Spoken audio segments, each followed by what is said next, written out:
Hello, folks, and welcome to a video that's a little bit different from what we have done here on the Meek Informant in the past. Uh, this is a video about how to build a deck. This is something I've been thinking about a lot with the new pack and everything, trying to get everything ready for the big tournaments that are coming up. ECs, by the way, there's one on Saturday uh, at Turn 4, West Boylston, Mass. Be there. It's going to be cool. Um, but also, I'm going to a Kote at the end of the month, and I got to figure out what the new world looks like with Crane. So I have brought on Derek. Derek is a local Lion player, came second at the Lebanon EC, and yeah, just generally a good guy to talk to about this kind of stuff. So, Derek, welcome. Hello, how are you? I am excellent. So, what we've done kind of is um, built a couple examples of what I think the core of like a normal crane deck nowadays looks like. So, the cards that you're not going to cut because they're just good. Um, so, uh, on the Dynasty side, I've got Doji Whisperer because it's just good cheap shit. Good cheap stats. One drops are good generically. Brash Samurai, because it's 2 mana 4/3, seems pretty good. Doji Challenger has a really, really good ability and amazing stats. Toshimoko is pretty much just stats and might actually be arguable, especially with some of the new characters, but he's been in all of my Crane decks since Coat came out, so um, Uji's bonkers, and Yoshi is a big ball of stats who also draws you cards. That's always good. Then we've got Political Rival. I feel like two features in almost every Crane deck. Covert is good. Defending with a 6 political is good. Crane can run 2 assassination. Bonsai is stats. Court Games is honor, which Crane want. For shame, because you end up with a lot of courtiers a lot. Gossip just seems generically good. Uh, Voice and Way are obvious 3 ofs, and then Noble Sack, just 1 of to keep him honest. So that's what we got. So from this core, what do you do? What's your next step? So anytime I make a core like this, what I'm trying to do is figure out what the good cards of a clan are, and then figure out what they're trying to point me toward. Because I want to make a deck that's using the best cards in a clan, not make a deck and then try and find cards that fit it, because sometimes those cards are bad. So I would try and identify a plan from what we have here, and then find cards that fit that plan. Yeah, and overall, right? I think it's pretty clear the deck likes being honored between Way of the Crane, Court Games, and all these people having like 2 or higher glory, except for our poor Doji Whisperer. Um, Also, Magistrate Station feeds into that, obviously. Um, so the basic game plan here seems to be, right, get high glory people out with a fair amount of fate and get them honored and use those stats for repeated value over time. Does that make sense? I think that's a good plan. Okay. So, with that, right now I've got it on Kyuden Kakita. One of the things that I think is kind of unique about the place Crane is in is that our strongholds don't really, well, they don't do a great job of pointing us towards very different playstyles unless you build around them specifically. In general, they're just kind of incidental value. They may come up, they make some characters a little bit better and some cards a little bit better. Um, but in general, yeah, I feel like they are almost equal in terms of value because they will rarely come up unless you build specifically to maximize them. Yeah, this is like my personal soapbox as like a non-crane player. Um, I don't think this stronghold's very good. I think the people you want to deal with are already honored, and you're either using someone who's like your fifth best character in play who's not honored to try and get value from it, or like it's not doing anything. And I don't think the core box is great, but I think it's better than people say. It doesn't do nothing. It does something. It's not a lot, but it's not blank. Yeah, and Uh, the influence certainly hurts. 9 influence is way more restrictive than you think it would be, going down just 1 point from 10. yeah, for sure. HMT also kind of taught line players how bad nine influence is. It's really bad. Yeah. Um, So let me and make then my pitch for Kyuden Kikita, just briefly. Um, I have actually been tracking in every game I played since the box came out. The number of times I trigger Kyuden Kikita, because that's what I've been playing with exclusively, trying to test it, versus the number of times I could have triggered Shizuka Toshi. Um, and so far, Kyuden Kikita fires at least once or twice a game, and I have gotten precisely one opportunity to fire Shizuka Toshi in a way that would affect anything, right? So there are a lot of times when I could have just bowed somebody, but it wouldn't have given me a break. It wouldn't have prevented them from resolving the ring, stuff like that. So I'm talking bowing for value. Um, and yeah, either they, poke in and then show a fan or something like that. And so Shizuka Toshi would have been blank because they would have just played the fan before the conflict. Or it just, using it does nothing because they have the favor, or they're so far up on political that bowing their one drop doesn't matter, that kind of thing. So that's my little thing for Kyuden Kikita, where, it triggers once or twice a game without any real building around it on my part. So yeah, and I don't want to oversell this. I'm not saying that Shizuka Toshi is great. I just think they're both bad. And there the you other go. thing else, and the other thing that I'll say about this box, and people are going to make fun of me if they watch this video, but this one has +2 province strength, and the other one has +1, and people are going to tell me that doesn't matter. It actually matters a lot. Oh, it does. Yeah, yeah, I definitely Um, agree there. yeah, like line is bad, but line can break a +1 box for free, with almost anything. Yep, And the +2, you have to have a yeah. People are literally going to make fun of me for saying that, but it actually matters. yep, yep. So, all right. So that's what we think this deck does, right? Is uh, value over time from honoring people and then reusing those then incredibly high stats. So what would you add to this to kind of feed into that? I'd like to add one more thing to that, and that's I don't think that this goes to the extreme end game value kind. It's not crab, I don't think. It's not dragon, but there's a clear middle part of the game where you're very strong because your dudes are honored and their stats are huge and they have good abilities. Right, but I don't have any way to extend that beyond just putting a ton of fate on them, right? Which is going to slow me down probably too much to get up and going and be outlasted by those types of things. Yeah, and I think I bring that up more to set up something I want to talk about when we talk later. Um, but yeah, I think that I don't think Crane is going to slow down and stay in the game forever.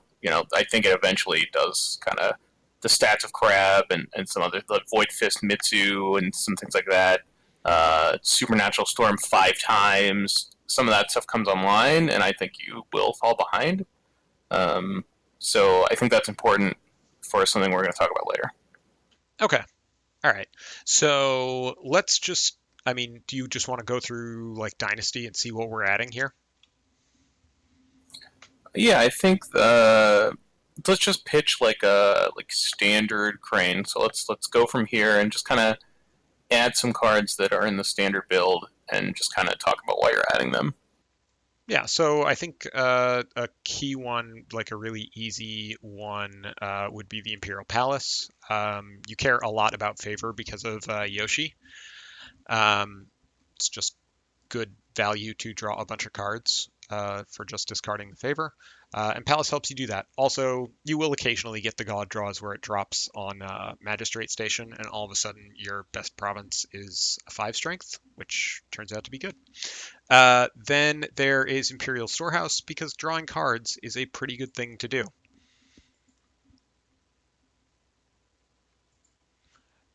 So those are kind of the generic ones. In terms of the Crane side, there's a lot of options from here. Um, so it, I should mention, you go Storehouse if you're not going heavy into the dueling theme, right? Which, again, right now, this deck really only has like one payoff for dueling, just based on the sort of base level cards. So it's probably not worth going for like Proving Grounds and things like that as your honor engines. So um, restricted list card is debatable. I think Guest of Honor is probably the right choice because it wins a ton of matchups. Like the mirror is basically who sees guest first, things like that. So that brings us to 30, and then I guess we've got some spice we can play with. What do you think? Um, Once you add guest, I think you have to add attachment control. And I know we're kind of doing dynasty first, but I think that kind of comes with some kind of attachment control because you can't get it clouded because its stats are terrible. Yep, So that's fair. in the back of my mind, even if we don't do it now, because maybe we're gonna pretend that hand to hand is possible. Um, in the back of my mind, I've already kind of added that to my conflict. There's 3 cards that are going to remove Cloud Mind, or whatever. Yeah. So on that note, right, um, it is fairly common for Crane to run a couple of Mia Mystics as backup attachment control. You might go to 3 if you really need a lot and you're running only 2 of on your conflict side, or worse attachment control like hand to hand. Yeah, I think me and Mystic, and I've talked about this on several different groups of people. Me and Mystic is like the worst card that everyone's playing anyway, because it does something that not there's not a lot of other options. Yeah. So the stats are bad. They're just really really bad, but it doesn't matter because it does a thing that you can't otherwise do. Yep. Yep. So that makes it useful. It also has a Shugenja tag, but we're not really running enough Shugenja to get there otherwise. Um, so the other options would be like throw in a Callow Delegate or 3. I guess 2 is probably about right for Callow Delegate. It's slow. It's got terrible stats.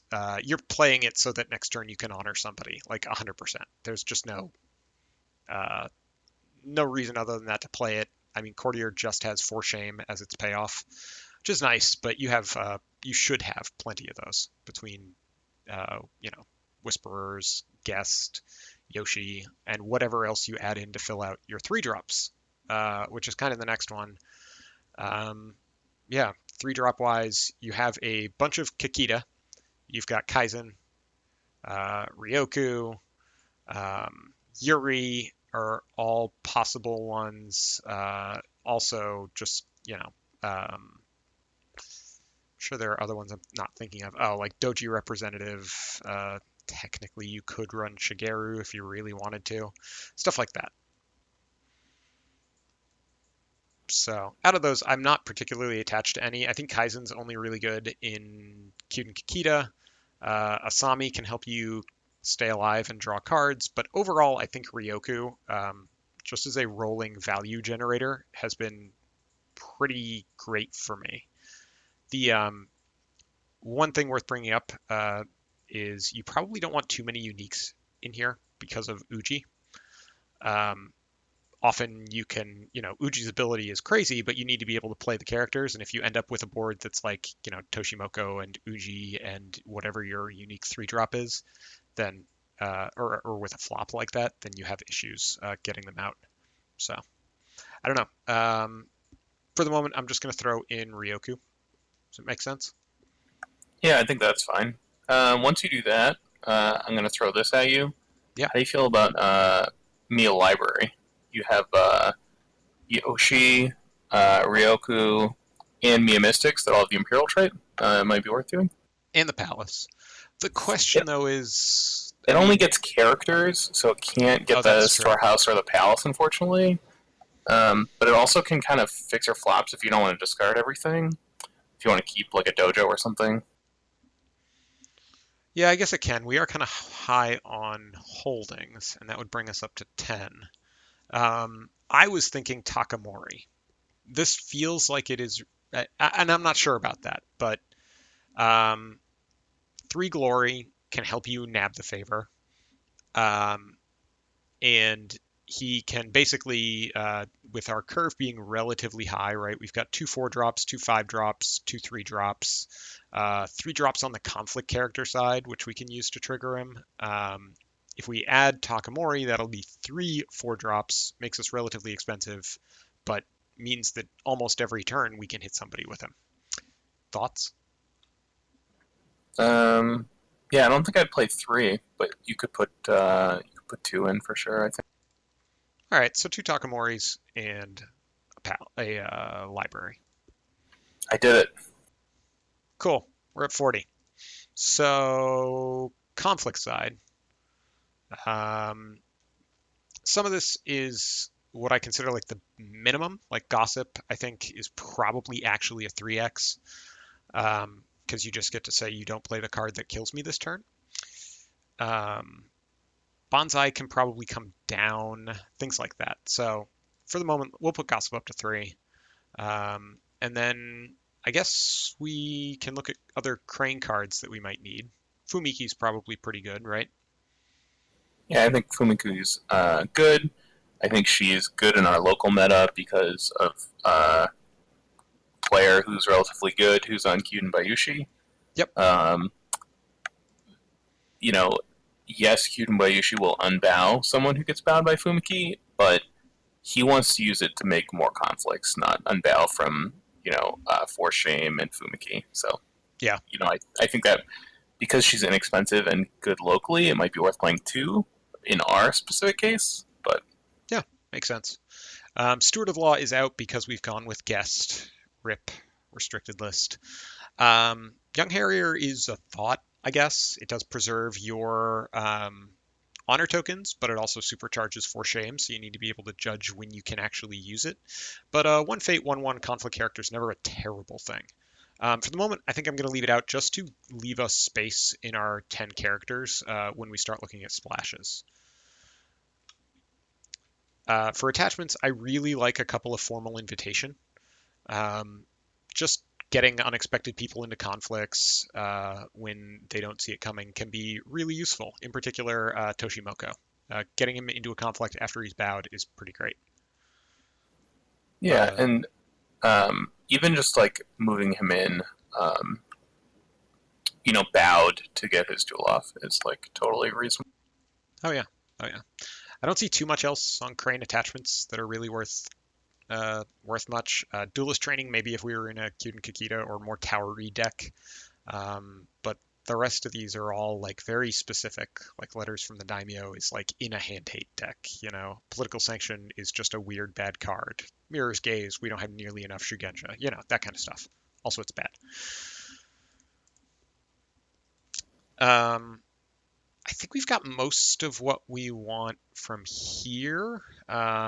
The possible inclusions would be the Spear Rush's Fourth, which is a very expensive card. It's got a pretty good effect, but honor tokens for this deck are not cheap, and Fate is not cheap either. So I think we leave that out. The only questionable one would be Test of Skill, but to run that, we kind of need to see where we end up in terms of total distribution between characters, attachments, and events, so you can know if you can play it with any consistency in terms of draw. So, yeah. Um, really no characters here. I guess we could play Kami Unleashed. Um, I would probably, well, I guess I would look at splashes now and see what the splash is doing for us because Okay. I think kind of the standard is to go dragon. You kind of talked about the favor earlier. We can play, yeah, ancient master. Yep. Ancient Um, Master and Let Go are probably the simplest, right? If you care a lot about favor, which Ryoku and Yoshi mean that you do, and you care a lot about keeping things free of cloud, which guest means you do, and Uji, and Takamori. Like there's a lot of cloud targets in here that you need to, if you if they get clouded, you're going to have big issues. Uji, if you pass through Dynasty phase, um, Guest and Takamori are just obviously god awful stats if you pay for them, and all they are is their stats. So Yeah, I think Uji with like Away the Crane is probably still okay, even if he gets clouded. Like your opponent probably wants to cloud him because otherwise it's going to be bad for them. But I don't think you feel that bad if he gets clouded well, because he not so still has great much stats. not so much him as a character. The problem is how he impacts your turn. Because if he's, honored and sitting out there and you pass through Dynasty, expecting to be able to make your purchases during a conflict or the like, then you're going to feel pretty bad when your opponent says, no, you're banking this turn and drops a cloud on Uji. Yeah, for sure. I So, just mean to contrast it with like Guest of Honor and right, right. Takamori, who Yeah, like if they get clouded and you spend all your money on them, like you might be in like really rough shape as you lose all the conflicts that turn. yep, yep.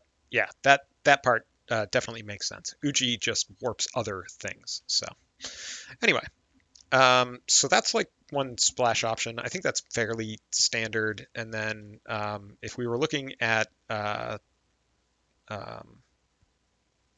um, other cards in just neutral, right? Because this is all but one of our splash. Dragon doesn't really have anything else at like one influence that we'd want. All their stuff is two. So, the other option would be like drop an Ancient Master, add in Tattooed Wanderer or something like that, because Covert is just good. Um, that's another option. But for now, I think I will just stick with this and just note that that is a possibility. Yeah, I think that we don't. I don't think we have enough attachments that we're really like going for a tower build, so I don't think we'll get as much out of it. Yep. So speaking of attachments, kind of the standard ones. Now, do we have enough? Can we run Cloud the Mind? I don't think so. We have five. Oh, only four. Two Mia Mystics, two Takamori. So Cloud the Mind is definitely out. But I think the standard Crane deck is running 3 and 3 Katana and Fan. Just decent value attachments. They help fill out a deck with cards that you're never super unhappy to see. Stats are good. Yeah, for sure. I can see arguments not to play them in some clans just because um, if you get low enough attachments, it kills all your opponent's attachment hate, which is kind of nice. Oh, for But sure. I think that we want this to. Yep. And then, yeah, I mean, event-wise, a Censure gets us directly to 40 and feeds more into the Imperial Favor control rewards, but it also kind of pigeonholes us into we really care about the favor, especially depending on our dynasty buys between Ryoku and Yoshi and Censure.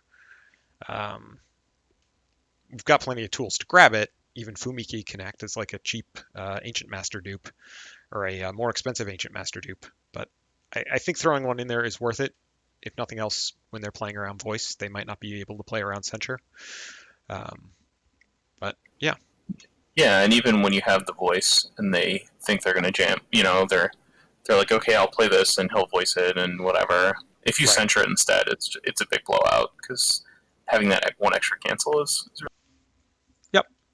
And then province-wise, I think just kind of the basic ones are entrenched position on Earth and manicure garden for air. So your row is, your stronghold is entrenched position. The rest is your row. So you've got your two seekers, which are both good provinces, magistrate station, which is amazing, and some fate generation. Yeah, one thing I like about the Seeker Avoid row is that they have a 75% chance to give you Fate, which is really. Yep, yep. And two of those are super impactful. When I was playing Seeker of Fire a lot, they still had the 75% chance to uh, give me fate, but only really one of them was super impactful. The other one was meditations. So um, not a terrible province, but definitely the one you try to replace first if you've got a Seeker row and can already drop out either your bad water or earth slot. Yeah, it's no feast or famine, that's for sure.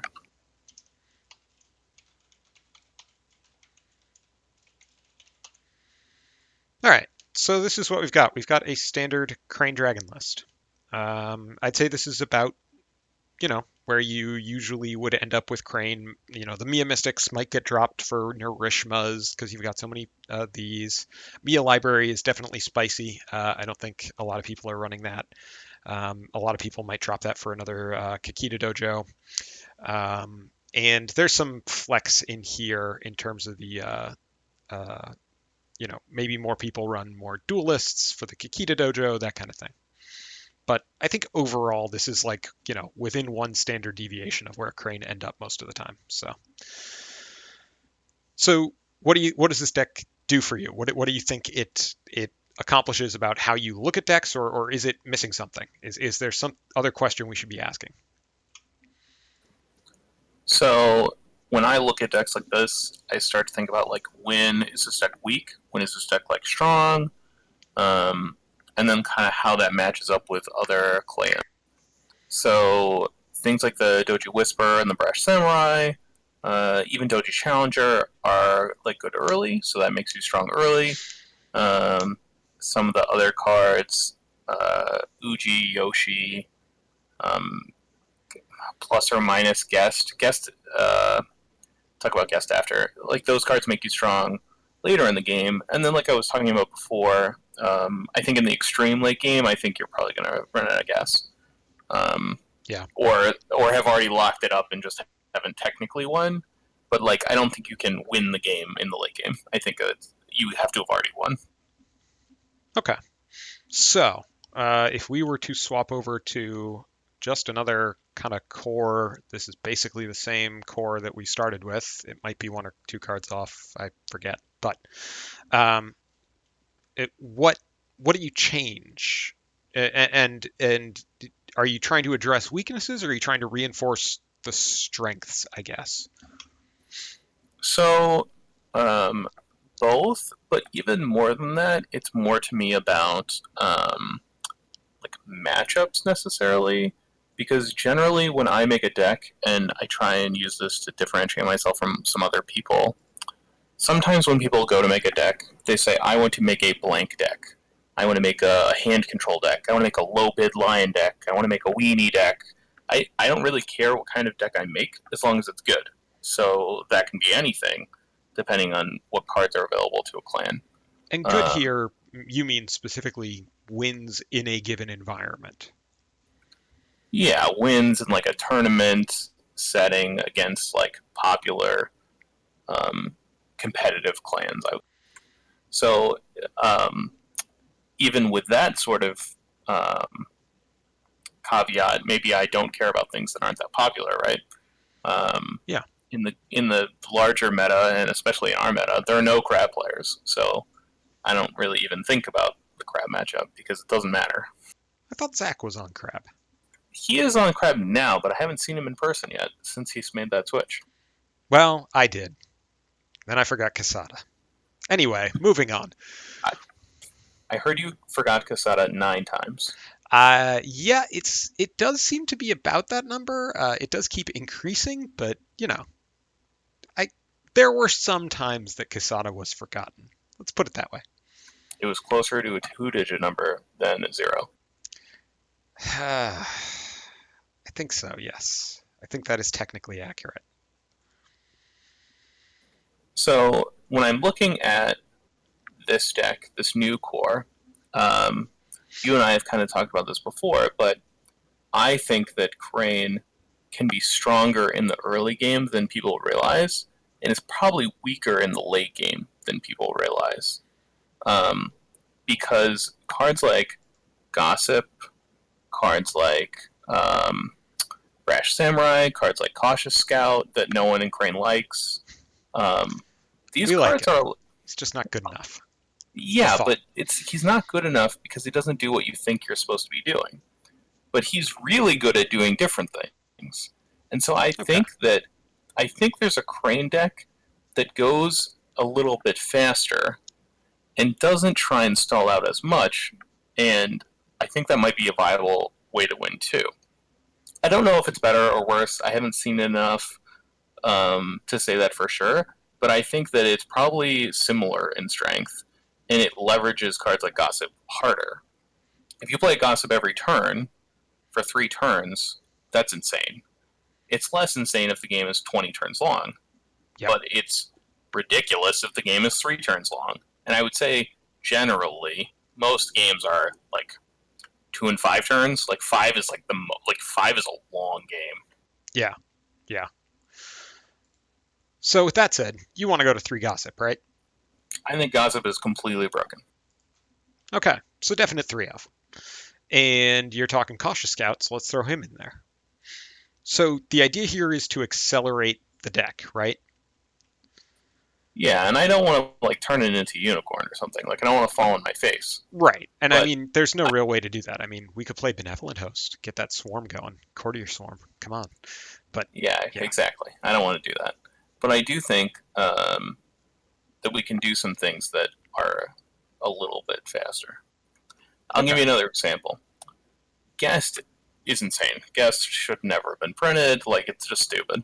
But Guest, as we talked about, requires you to play, to some extent, cards like Mia Mystic and Let Go. And all 3 of those cards are relatively slow. Um, Yeah. so, I don't. That's part of it too, right? Is like, it's making the deck into slower. In Yes, you're going to lock some people out with Guest, but some people are going to kill you through a Guest because it's too late, or they're going to live through the Guest and then kill you because you stalled the game past when you were strong into when they were strong, right? What does Crab care about a Guest? Right. I mean, yeah, she can help stall them out too. Or pressure the she increases the pressure in the early game because you can't fight on, you can't mountain does not fall, all that fun stuff while she's in a battle. So, but I do take your point, right? If they're just sitting there with a grip of cards that they weren't able to spend while you gassed out, then you're going to have issues.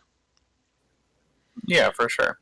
And even like, I feel like even if like setting aside the grip thing, even just like when Crane is strong versus weak, I think Guest is extending the game. And like, if you use Guest very aggressively, it's not. It's what you said. It's like causing this pressure where you're attacking, and it's like play a card or die, but you can't play a card. Like that's true. Um, but there are other times where it's like stalling the game out, and then you can't close, and then it's turn 7, and turn 7 is like crab turns, man. The game's over. Yeah, yeah. All right, so we're not going to look at guest for our restricted list card then. Or if we look at Guest, it's going to be I'm going to be more willing to let it get clouded and just say answer this or die. It's going to be a different style, an aggressive, more aggressive. We're going to Okay. throw it out there. If they cloud it, it's a big political body. If they don't cloud it, they're dead. All right. Okay. So, what else are we throwing in here or rather, how about this? Is there anything in here you would take out of this faster version? Thinking specifically of those dojos. Yeah, I think Dojo doesn't necessarily make sense just because it takes a little bit of setup time, and if you flip it in an opportune time, it can slow you down. Which, as Crane, you're probably not going to die from that, but it does. I also think about taking out Yoshi, but he's so strong that I don't think I have the heart to do it. Yeah, he is very, very good. And what you replace him with is a question. I mean, he's another where even if he's clouded, he's still just absurd stats and a courtier keyword, which is not bad. Yeah, 5'9" is pretty alright. Yeah, yeah, feels good. All right, so we'll keep him in for the moment. But what should I be adding to this? Like I'm thinking like cheap, efficient stats, and to me that screams Narishma. Sure, Hiroshima sounds good. even if his ability is nothing. I hear you can Yeah, throw it away to some character named Casada, but I have never run into a situation where that would be useful. and if you had, you definitely would have remembered the 8 times after that. Exactly. Exactly. So, what else? Yuri obviously is, well, does Yuri slow down the game or speed it up, do you think? Because it's the type of character where if I'm going first and I swing in with Yuri, you either have to block me with a giant political body or risk losing one of your conflicts for the turn. So Yuri will very often against a lot of clans have kind of super covert. Does that make sense? Yeah, no, it does. It kind of happens with. There's a bunch of cards like that. Um, Yeah. and yeah, I think on the offense he speeds up the game, and if you're a second player, he probably slows it down. I probably would play him because I expect Unicorn to be everywhere, and hopefully he beats them. Yeah. Just hard mull for him first turn. Deal with HMT that way. Fingers crossed. Yeah, I think that's surprisingly reasonable. Yep. Yep. What about, well, so let's finish Dynasty before we get into provinces, right? Um, in terms of Yeah, efficient stats, Beloved Advisor is pretty good, but his ability is even more nothing than Nourishma's, right? yeah, I'm not a fan of this guy. I don't like his glory either. Yeah. Because I want to do what we said at the beginning. I want to buy a dude. I want to honor them to make them overstated, and then I want to use that to press on my opponent to exert pressure. Um, when I'm online, right? My tower is built because my tower is a character and Way of the Grain. That's it. That's the whole tower, but it's pretty big. And Dragon Towers aren't online yet, and I don't think that he does that because he only goes to like a what a 2/4 or something. That's not great. Yeah. Yeah. Okay. So let's do this then. If our goal is get people honored so they're overstated, this is the list sorted by glory. So I think Takamori, obviously, a 4 cost, even honored, a 4 cost 3/3 is not overstated, so he doesn't fit. Hotaru's possibility, but she's really expensive. Winter Court hosts cost 6 and is thus unplayable. Um, Artisan is another one where even honored, it's okay at best. Um, Storyteller has a bad matchup into Phoenix, even though he has pretty good stats when honored. Takako has a dash. Benevolent Host is bad stats base and gets to okay stats honored.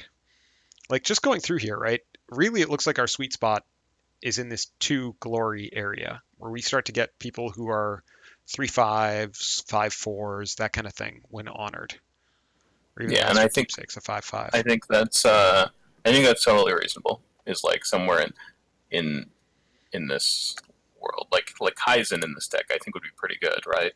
He becomes a 5/4. Uh, he does good things against Unicorn. If your opponent tries to block, you know, you can kick people. Yep, and he lets you push more aggressively too, because if I can force a defense with their big military guy, I can actually kick Kaizen out and reuse him on another conflict. So, never a bad thing. Yeah, for sure. All right. What else would we have in here then? Asami lets me bid higher by giving me honor bleed. Does that make sense if we're playing a more aggressive style? I don't know if you're just expecting everybody to be bidding 5 all the time or what. Yeah, everyone bids 5 anyway, so I don't think that matters. That's what I figured. Otherwise, we start getting into our 1 glory stuff, and that's kind of the pits. So, I mean, there's guest. Obviously, the guest is not pits, but yeah. What else? What else do you think I should be adding in here? Like, what's the? We've got 7 slots left. I assume we're throwing in a palace and 3 storehouses. Is that a fair assumption? I would do that. Yeah. Okay.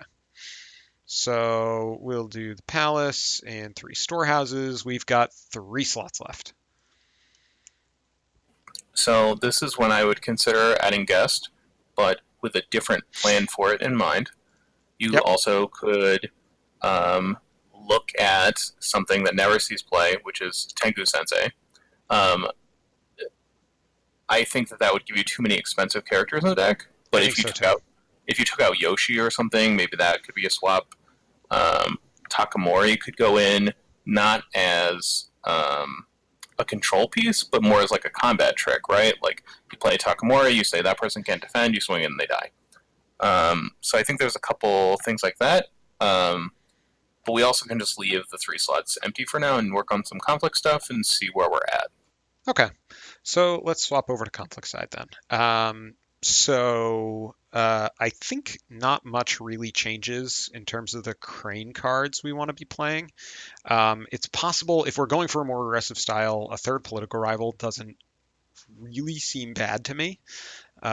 Covert is good generically. The stats are kind of weak on attack, but it also has a dash military, which can be very useful with a lot of the duels out there, that kind of stuff.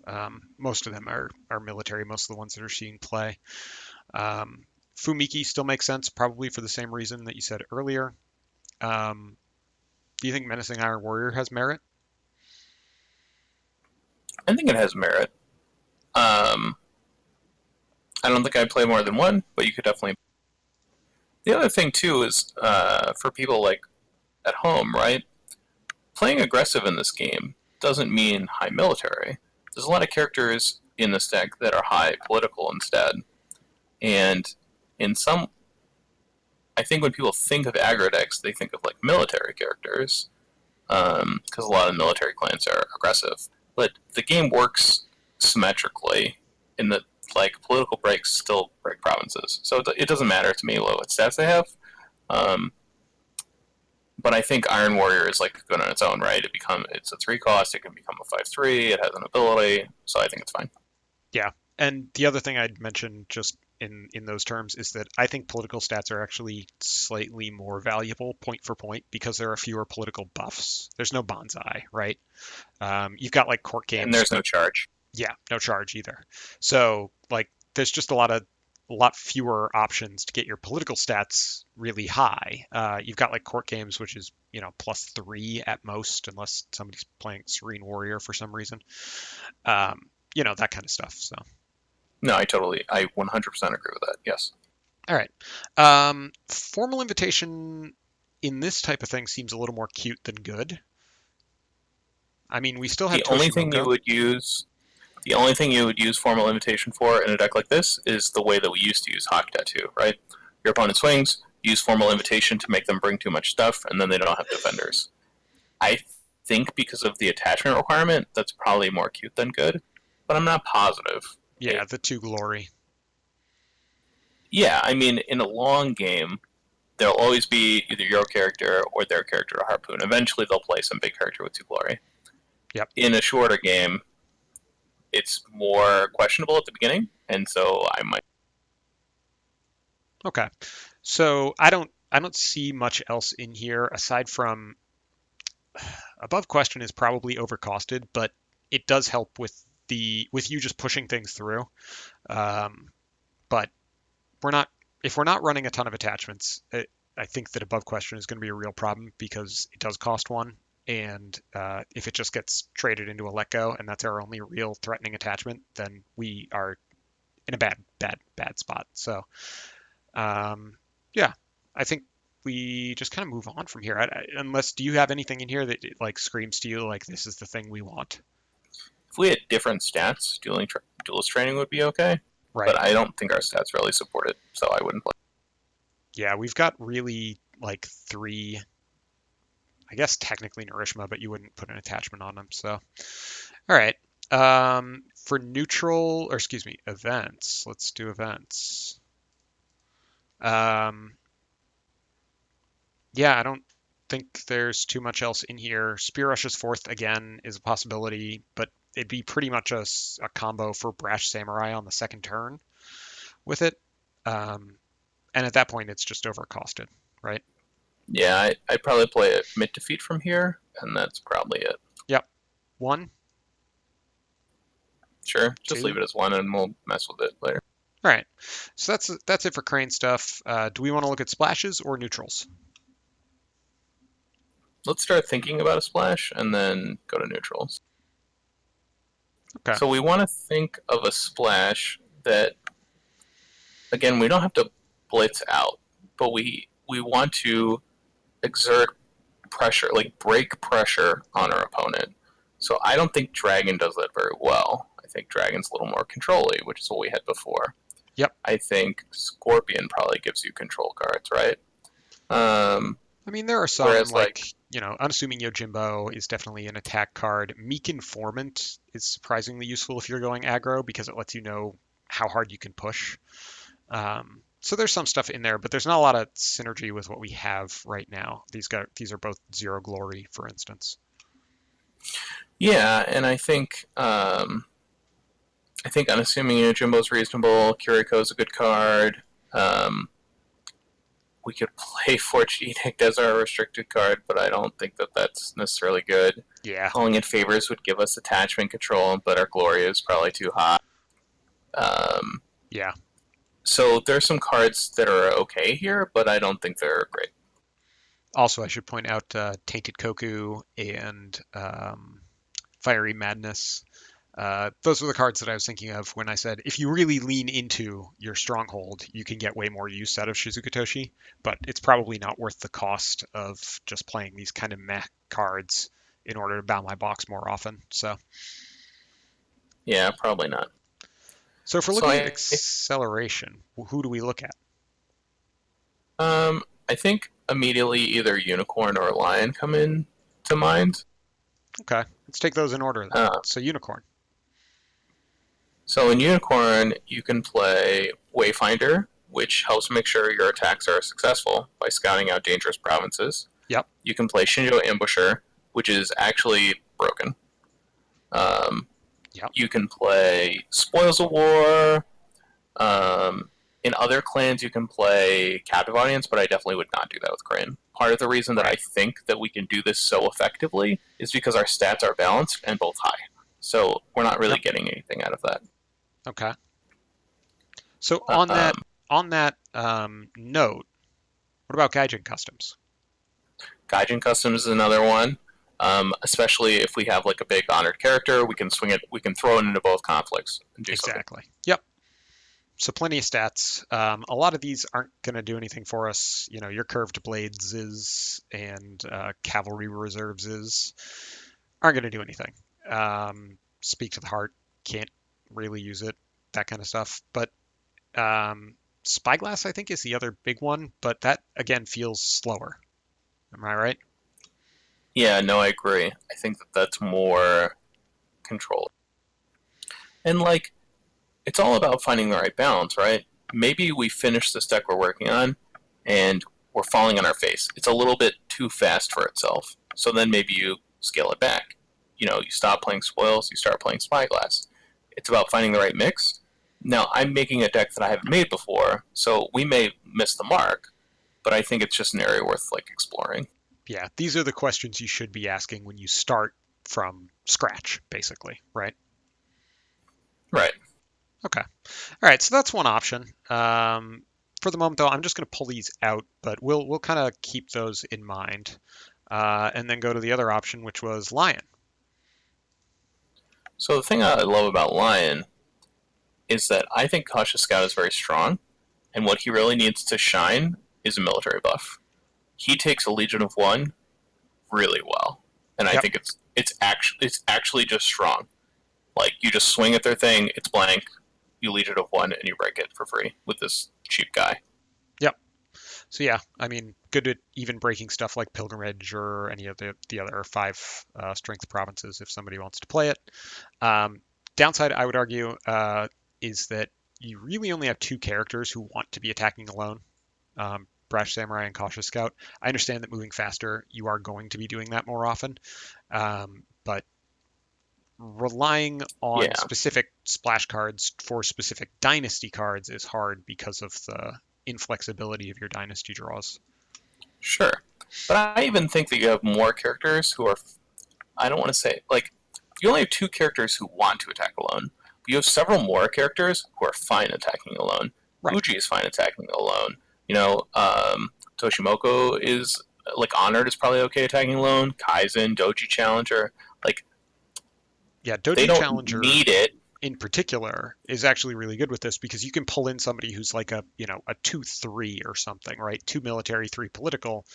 Um, that's obviously what you want to do with Challenger is pull in someone into the off stat conflict for them. Um, and then the Legion of One would help you get over the fact that you just pulled in two military and still be able to break. Yeah. I also think having more than three bonsais is underrated. Yeah, Everyone has two or three bonsai. If you have a second set of three, I think it's better than people. yeah, makes sense. Ready for battle also just seems good, right? If you're going faster, you're probably going to be less fate heavy on your characters, which makes you more vulnerable to the water ring effect. And I really don't want to get bowed by like a for shame or dishonored by it due to my glory. And ready for battle lets me say, all right, I'm gonna choose bow with for shame, and then I'm going to run this, basically cancel it. Yeah, no, ready for battle is excellent. And hand to hand, it uh, it kills attachments. That is a good thing to do. Yep, hand to hand kills attachments. Right now we're playing zero. Adding Yep. it in makes me think about adding in guest. Um, Yep. the downside is that guest is off standard for military. The Right. upside is we're playing through favorable grounds, and if it's clouded, maybe we have time to do that. It,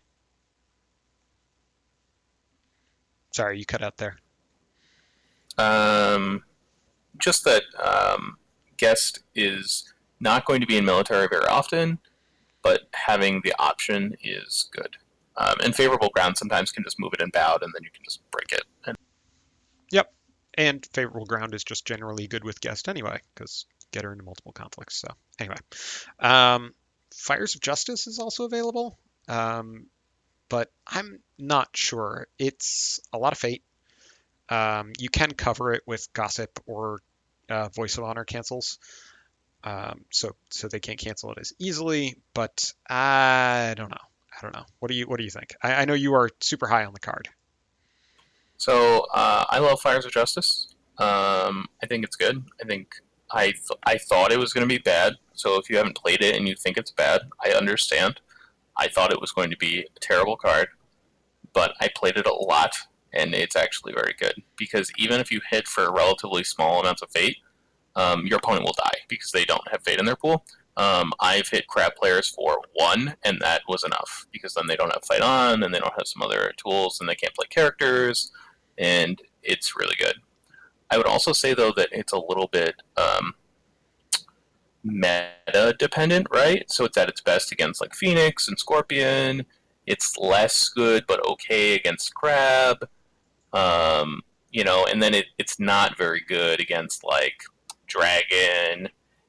It's okay against Crane, but it usually gets played on against Crane as like the kill versus like the fate dump, Yeah. and that's still okay, but it's not as good. The good part of Fires of Justice is putting their pool on a character they don't want it on.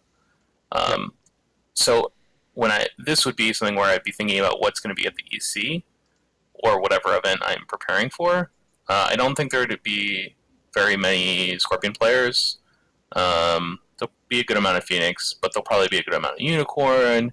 Um, so I probably would leave it out. Okay. It does have a nice interaction with Challenger because your opponent can't avoid it. They also might not expect it because Lion Splash, like the splash that we're making, is like not a real splash to most people. Um, Right. but yeah, I probably would just leave it out. Okay. So at this point, if we're going with like a Lion Splash, you'd have to cut something. One Legion of One or one each of Hand to Hand ready for battle seems the cleanest. Get you down to 10 influence. Yeah, I probably would cut the Legion of One. Okay. So I want yeah. to point out two more cards in this splash, even though I'm not going to argue for you to play them. One is Stand Your Ground, which is with all your honored guys, it's like a save, and it's in some ways better than Reprieve, right? Because it doesn't cost money, and your opponent can't necessarily remove it after you play it. I don't like it as much in this deck because the good part of our character is them being honored. Um, Right. Yeah, that's what but we would like to save. it's also probably slightly too much influence for that. Yeah. The other card is Strength in Numbers. Strength in Numbers is actually better than a lot of people think, just because it doesn't care about stats on towers. If your opponent defends with a Kajillion, it doesn't matter because their glory is probably like 2. Um, so that card is all. Okay. If I was, I probably wouldn't cut Legion of Ones for it, but I might cut. If I wasn't worried about attachments, I might cut hand to hand for it or something. Okay. So, I mean, but even if we cut hand to hand down to 0, that gets us one of those, right? One strength in Yeah, and then numbers, which, I'd go to like 2 Ready for Battle, 2 Legion of One, 2 Strength or something. okay. Yeah. So that's also a possibility. And that would lead us to a um, different conclusion in terms of like what we're going to do with our restricted card, right? Because then you really don't want guest. Or Yeah, I you would may not. not. You may not. I probably would not. Okay. So if we're doing that, right, why don't we look at, I mean, I think Steward of Law is probably the other auto include, or the other real, not auto include, but real contestant for your restricted slot. Let me throw one more thing at you. Charge. Okay. All right. We're getting wild. So what are my good charge targets? Have you ever Uji, charged a Toshimoko on defense? I mean, that seems pretty good. So it's not a bad thing. I mean, the biggest we can throw is 3 in terms of stats. Um, but the thing is, a lot of what I'm seeing for our best charge targets are unique. And they are unique characters that we want to put a fair amount of fate on. See what I'm getting at? Do you see what you're getting at? It's a decent likelihood we are not going to be able to charge them when we want to. Challenger, obviously, you can, but Challenger is just, another good character to throw a bunch of fate on. Although, I guess 1 fate for a harpoon and 3 military is not bad. Yeah, its Challenger isn't a bad charge. It's not a great charge though. Yeah. Yep. Um, Nourishment lets you refill it face up. Brash Samurai is not bad because again, it's No, 1 fate and I would fun never. for 4. I would never charge something that can be assassinated. That's fair. Um, so yeah, I don't know. I think overall, right, especially with the splash we've got, conflict characters go up in value because of strength in numbers.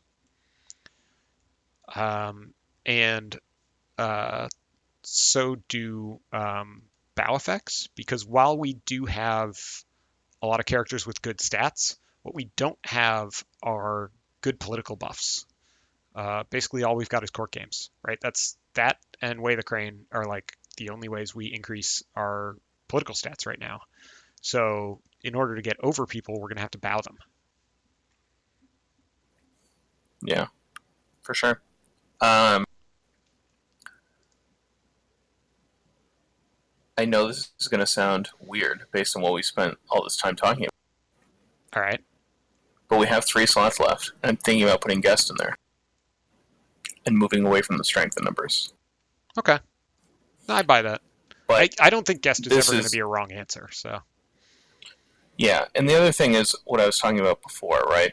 We're going to play it a little bit differently and not worry as much if it gets. yep. And what that means in part, at least, is investing less money in it. I will often, if I see a guest first turn, slam 3 fate on it and pass. Um, I think you We're probably never only going to put do 2. that. Yeah. Yeah. I mean, you aren't going to buy it first turn. You're not going to mull for it first turn. So we're still 5 short.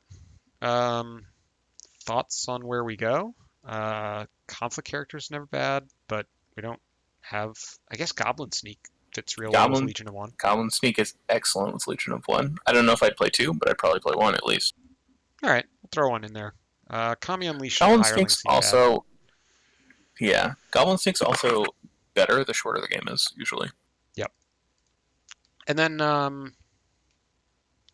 think, like I was just saying, we don't have a lot of political buffs. So like, but if you throw any attachments in, you're turning on attachment hate. Yeah, you are, but I still think it's probably worth it. Yeah, I'm thinking. Oop, nope, that was multi-click there. Well, okay. All right, there we go. Finally got it to click where I wanted. Um, I'm thinking this because we have the Legion of One to kind of supplement our bonsais. So we will now have 6 total military buffs. And, you know, I'm not sure if that makes sense. No, I think it's fine. Okay. So things I'm thinking about right now, now that I'm like looking at this, Yep. um, I know every Crane player swears that they only need one noble sack. Sometimes I think about two and just hitting the fire ring just a little bit harder. Admit defeat might be better here and maybe worth two. Um, Playing the third political rival might be worth it over like an Iron Warrior or something. Just like some thoughts. Yeah, I think that one I buy.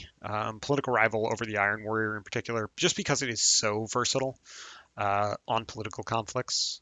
Um, it's, resilient to Four Shames. It has covert. It's 6 when defending. It's great. Um, it does kind of commit us more to, well, I guess not really, right? Because the political rival is going to balance out with Legion of One in terms of additional political strength when we're attacking versus additional military strength when we're attacking, right? Yeah, the goal is to be balanced so both are threatening and we can get breaks. Yeah, yeah. So I buy that. Um, Admit defeat, actually, with 3 coverts is not terrible. Noble Sacrifice, I think you really do just run one of, unless you have more ways to dishonor people, independent of just your court games and Four Shames. Four Shames people will just choose bow. Um, and court games, because of the targeting restrictions where they get to choose the character, it's very difficult to get it on the character that you want. Um, and then the cost of sacrificing an honored body is really, really high when your honored bodies are what wins you the game. Sounds good. So So do we want a fine katana or do we want one more admit? let's go with an admit defeat. We already talked about bowing being really big for the deck, and we've snuck in a lot of covert with the political rival, that kind of stuff. So Okay. So let's pretend we're done. Let's add two provinces. Let's add money and uh, the military one.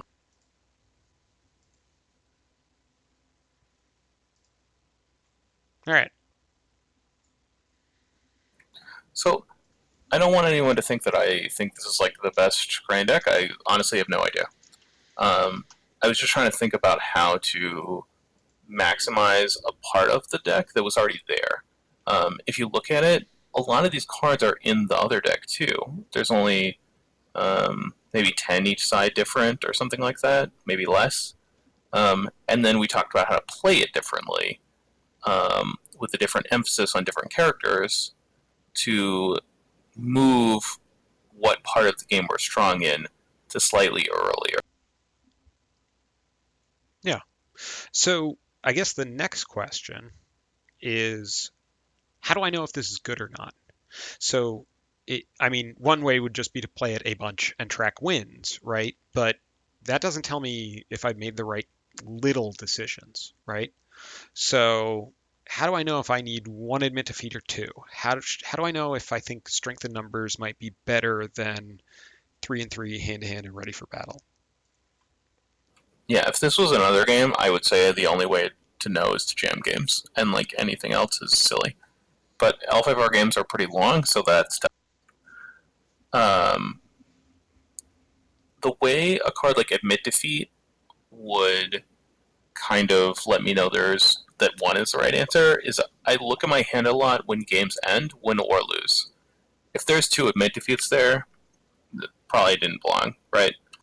And so maybe go down to one. Like the opportunity to play it isn't there often enough. Some other cards are like harder to figure out, but basically like if you have multiples at the end of games consistently, like that's probably a problem. Yeah. Do you think it's worth it? This is one tip I'd heard was that, like, throw a little note when you're testing. Obviously, don't do this in a tournament deck. but like throw a little note in your hand to hand and ready for battle and say, you know, this could be stand your ground instead. Would you prefer that kind of thing? That's what I've been doing with the stronghold testing, right? Is just making note of the board states where I could trigger Shizuka Toshi and the board states where I am triggering Kyuden Kikita and just counting them up, and seeing how much value each of them generates every time they trigger. Do you think that's worthwhile or is that too nitty gritty? When a deck is new, I don't do that. I just try and figure out how the deck works because you might have to learn to play a new way and like some things like that. When a deck feels like close to being good to me, I do that. I might say like, oh, I'm playing this card. If I were to cut it, it would be this other card. Would that matter? Would I rather have that card? I do that. But usually not multiple cards at the same time because Right. then you're just making a whole different plan. Yeah, it's But got but too many moving pieces at that point. yeah, I mean, if every card in your deck was a different card, like, would that be better? I mean, the answer is probably always yes, because, you think of the perfect card for that situation. Oh yeah, for sure. For sure. Yeah. And all right, cool. So I think I'm probably going to stick with the deck I'm more familiar with for the EC, but I think I'm going to actually take this deck out on a spin on Jigoku probably tomorrow night and just see how it does. See what we can do in terms of either refining it or learning to play it. Actually, would probably be the first step. So I want to get in a bunch of games to do that. Yeah, I think familiarity is important, so I don't blame you. But I think something close to this is really good. Even if it's not exactly this, we made some mistakes. Maybe a couple more cards need to come out, but there's so many tools in Crane to lock your opponent out for a short time that I think we should be trying harder to capitalize on the time where your opponent can't interact with the game. Yeah, makes sense. And I think that this definitely does that. A lot of buffs, a lot of characters you can dump in, and yeah, cool. All right, well, thanks for sitting down with me and going through this. This has definitely given me a lot to think about in terms of what I'm doing when I'm deck building. Because right now I'm just jamming in cards that I've played a bunch. That's not always the best thing. So, um, yeah, thanks for joining me, and you should look forward to some videos in the next week or so of this deck and trying to talk through my thought process while I'm learning it, things like that. Sounds awesome. Cool. All right, folks. Yeah, all our connection stuff, Twitter and Facebook and all that is in the description down below. And yeah, we'll see you on the next one. Thanks.